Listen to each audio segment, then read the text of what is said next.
Oi, gente, tudo bem? Bem-vindos ao Intervalo Literário e hoje eu vou fazer uma reflexão com vocês.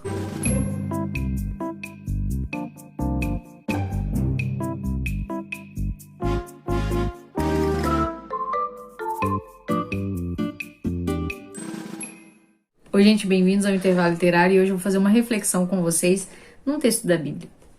Os últimos serão os primeiros. Essa é a expressão que o Evangelho Triunfalista usa muito.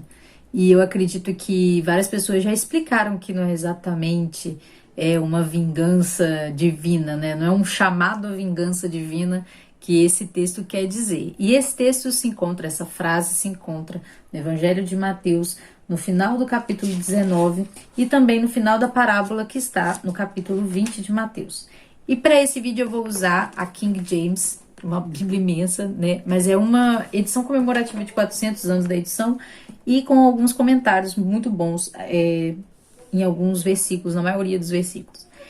A parábola que Jesus conta no capítulo 20 é então daquele homem que é proprietário de uma vinha e que ele precisa de pessoas para poder trabalhar nessa vinha. Então ele sai bem cedo, encontra um grupo de pessoas e combina com eles que vai pagar 1 denário. E esse grupo de pessoas vai então para a vinha trabalhar.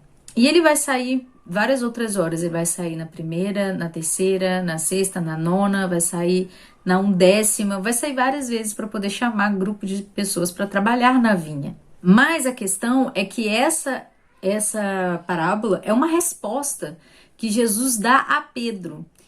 Então quer dizer que Pedro fez uma pergunta, então quer dizer que alguma coisa fez Pedro perguntar a Jesus o que ele perguntou. Então eu acredito que só da gente olhar o contexto da parábola já vai ajudar a gente a entender o que Jesus estava querendo responder para Pedro. Jesus tinha acabado de dizer a um jovem rico que ele precisava largar tudo para ele ser perfeito. Porque ele falou: Jesus, eu já sigo todos os mandamentos. O que eu preciso fazer para ser salvo? Então Jesus fala: você precisa largar todo o seu dinheiro, você precisa dar tudo que você tem para os pobres e me seguir para ser perfeito. E ele ficou muito chateado porque ele era uma pessoa que tinha muito dinheiro. Então Jesus fala o seguinte, no capítulo 19, no versículo 24. E lhe digo mais, é mais fácil passar um camelo pelo fundo de uma agulha do que um rico entrar no reino dos céus. E ouvindo isso, os discípulos ficaram atônitos e exclamaram: sendo assim, quem pode ser salvo? E Jesus, fixando o olhar neles, revelou-lhes: isso é impossível aos seres humanos, mas para Deus todas as coisas são possíveis. Então Pedro fica atônito com aquilo. Ele fala: tá, mas se esse menino não tem o que é o suficiente para ser salvo, o que vai ser da gente? Nós largamos tudo por sua causa. Ele vai falar: nós deixamos tudo e te seguimos. O que será, pois, de nós? E Jesus respondeu: com toda certeza vos afirmo que vós, os que me seguistes, quando ocorrer a regeneração de todas as coisas, e o Filho do Homem se assentar no trono da sua glória, também vos assentareis em 12 tronos, para julgar as 12 tribos de Israel. Também todos aqueles que tiverem deixado casa, irmão, irmã, pai, mãe, filhos ou terras por causa do meu nome, receberão 100 vezes mais e herdarão a vida eterna. Entretanto, muitos primeiros serão os últimos e muitos últimos serão primeiros. Só para poder continuar aqui, Jesus, depois que dá essa resposta para Pedro, parece que ele fala assim: olha, se você não entendeu, eu vou te contar uma parábola. E ele vai e conta a parábola do homem que sai para procurar, então, trabalhadores para sua vinha. Vamos, então, ler a parábola para a gente poder continuar a explicação. Portanto, o reino dos céus é semelhante a um proprietário que saiu ao raiar do dia para contratar trabalhadores para sua vinha. Depois de combinar com cada trabalhador o pagamento de 1 denário pelo dia, os enviou ao campo das videiras. Por volta das 9 da manhã, ao sair, viu na praça do mercado outros que estavam parados sem ocupação. Então lhes disse: vai vocês também, e de vós também trabalhar na vinha, e eu vos pagarei o que for justo. Vê bem, ele combina com o primeiro grupo 1 denário.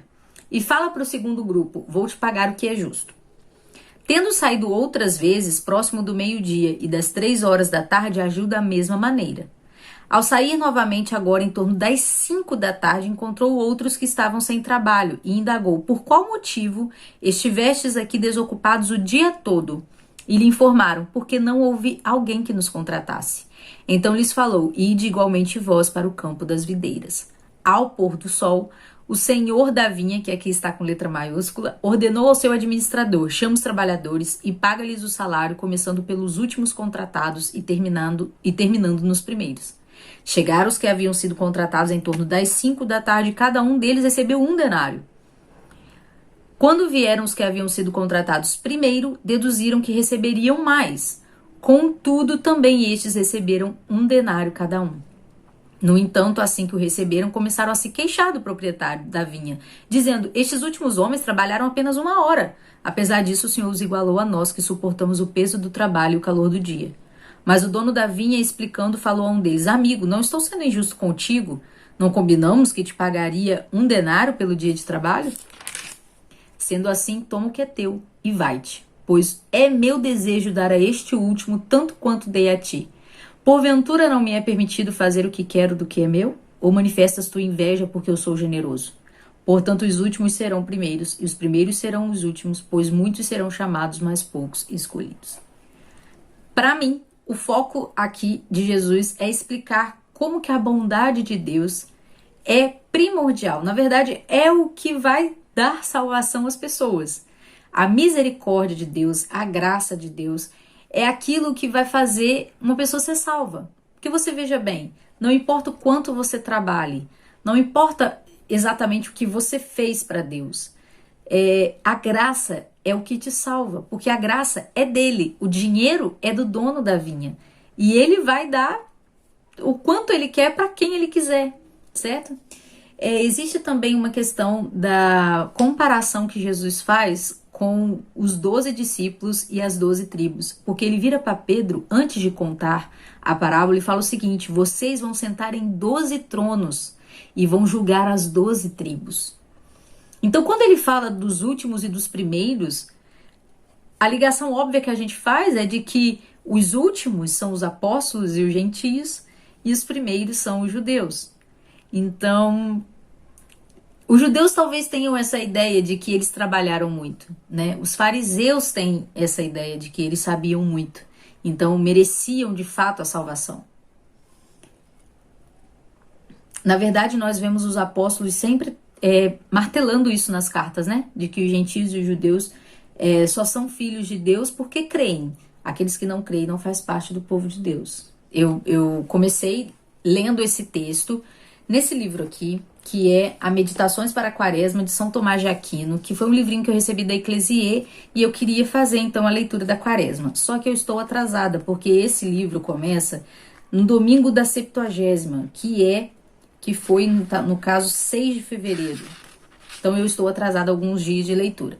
Mas o primeiro texto é a respeito dessa parábola da vinha, que ele chamou de o trabalho da vinha, no domingo da Septuagésima. E ele leu sobre Jesus, né? Sobre o Senhor da vinha nos mandando para o trabalho. E aí eu li, achei algumas coisas assim um pouco diferentes da minha interpretação e falei, vou dar uma pesquisada. E aí eu descobri que os fariseus contavam essa história. Só que eles contavam de uma forma diferente. Os fariseus contavam que o Senhor saiu para chamar essas pessoas para trabalhar, mas no final, cada um recebia proporcional ao tempo de trabalho.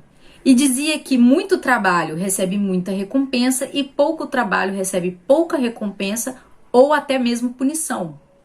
Jesus reconta essa história com um final surpreendente, onde a recompensa pelo trabalho é o mesmo para todos. A recompensa é a salvação. Veja bem que a salvação vai ser percebida de forma diferente. Os primeiros vão receber 1 denário de forma justa, foi o que foi combinado. E os últimos vão receber 1 denário de forma misericordiosa. Então, para os gentios, né, pela analogia, para os gentios a salvação é uma misericórdia, é uma coisa assim que foi dada sem esperar, né? Eles estavam ali sem receber nenhum chamado para trabalhar e eles no final do dia conseguem o trabalho e conseguem o salário daquele dia. E essa relação de inveja é até a palavra mesmo que é usada aqui, essa relação de inveja entre judeus e gentios, ela é muito, muito bem falada em Hebreus, Romanos, né? E então, o que o Senhor da vinha fala? não é meu? Eu não posso dar para quem eu quiser o meu dinheiro? A minha salvação eu não posso dar para quem eu quiser? Ou será que você foi despertada a sua inveja de me ver sendo generoso? E essa é até uma coisa que a gente vê no filho pródigo, né? Então, quando o filho pródigo volta, ele não o filho mais velho não recebe ele com alegria, recebe ele com inveja. Como eu falei, eu comecei lendo, né, o texto aqui no livro do São Tomás de Aquino, e ele vai fazer algumas coisas, algumas anotações que eu achei interessante. A primeira delas, né, que eu anotei é que São Tomás de Aquino é totalmente alegórico. Né? Ele, em hora nenhuma, ele vai fazer nenhuma exposição do texto. Tipo assim, não vai falar do contexto, não vai falar do significado de nenhuma palavra. E eu até não ligo, eu acho que uma boa alegoria ajuda a nos ensinar, até porque Jesus usava esse tipo de recurso, né? Porque as parábolas são isso, ele quer mostrar uma mensagem com símbolos. Mas ele é alegórico demais, digamos assim. Eu até fiz um esqueminha aqui. A primeira coisa que ele fala é dizer que as 5 vezes que o homem sai para buscar trabalhadores, são os 5 acontecimentos importantes na história que Deus age, né? Ele fala da criação, da vinda de Cristo, da morte de Cristo, da ressurreição e do fim do mundo. Essas são as 5 vezes que o homem sai para chamar a trabalhadores. A segunda é que ele fala sobre a necessidade de trabalhar para alcançar a salvação. Ele fala o seguinte: o fim do homem é a vida eterna.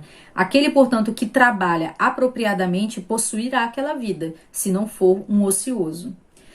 Terceiro, o trabalho na vinha é o que precisamos fazer na vida cristã. Aí ele fala: plantar as boas obras, arrancar a raiz dos vícios, podar os ramos supérfluos, proteger a vinha das raposas, que seriam os demônios, e manter distante os ladrões, que seria o louvor e a reprovação da humanidade. E por último, que o pagamento é a salvação. Bem, eu concordo com o último, que o pagamento é a salvação. Não acho nada de errado na questão da gente ter essa analogia de plantar as boas obras, arrancar raiz dos vícios e tudo mais. Mas a segunda, né, que é sobre a necessidade de trabalhar para alcançar a salvação, foi o que me chamou a atenção para investigar a respeito da parábola. E essa alegoria de trabalhar para alcançar a salvação é muito parecida com a versão dos fariseus dessa parábola. Parece muito com aquela questão de se você trabalhar, você consegue, se você não trabalhar, você não consegue, sendo que a parábola diz isso ao contrário. Se você A questão não é o que você fez, mas é a bondade do homem que te chamou. O comentário de Mateus, organizado pelo próprio Tomás de Aquino, traz comentários mais interessantes, né, mais proveitosos, que é o Catena Áurea. Deixa eu mostrar para vocês, que eu recebi da Eclesiê, que é um baita de um livro, é um comentário organizado pelo São Tomás de Aquino. O São Tomás de Aquino, de fato, não fala nada aqui no texto, desse texto, tá? Do capítulo 20. Ele tem várias pessoas falando a respeito da parábola e eu gostei muito, enquanto eu fui lendo, eu fui notando que eu estava gostando muito dos comentários do São Gregório Magno. Não conhecia esse santo, tá? Mas agora eu conheço e gostei bastante dos comentários que ele fez.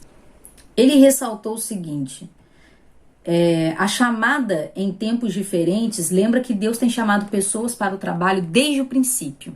Ele chamou os patriarcas, os doutores da lei, os profetas e, por último, os apóstolos. Pode-se dizer que todo homem que em qualquer medida viveu com a fé reta da boa ação foi trabalhador da sua vinha.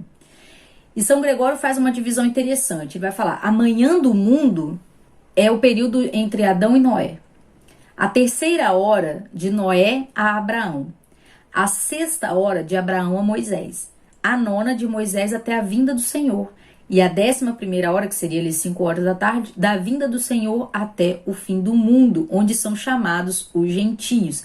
Então, da manhã do mundo até a 9ª hora, a gente tem a chamada dos judeus. E no final, a chamada dos gentios. E ele vai fazer um outro comentário também, acerca da pergunta que o homem faz: por que vocês ficaram ociosos o dia todo? Quando ele vai chamar às 5 horas da tarde, a resposta é: porque ninguém nos chamou. São Gregório diz: realmente, os patriarcas e os profetas nunca se aproximaram dos gentios para os chamar. Ninguém os pregou o caminho da vida. O comentário de São Gregório aqui nesse capítulo foi muito bom, eu aproveitei bastante todo o comentário da parábola, então eu recomendo, se você tiver curiosidade ou se você tem esse livro em casa, pra você dar uma olhada nos comentários da parábola no capítulo 20, de 1 a 18. Acho que é isso mesmo. Eu não tenho aqui o comentário do Hernandes Dias Lopes, do livro de Mateus. Eu gostaria muito de ter, porque eu queria fazer esse tipo de consulta. Eu gosto muito de fazer esse tipo de consulta, onde eu vejo vários autores, onde eu vejo comentário das Bíblias que eu tenho aqui em casa. E esse comentário da Bíblia King James é sempre muito proveitoso, é sempre bom.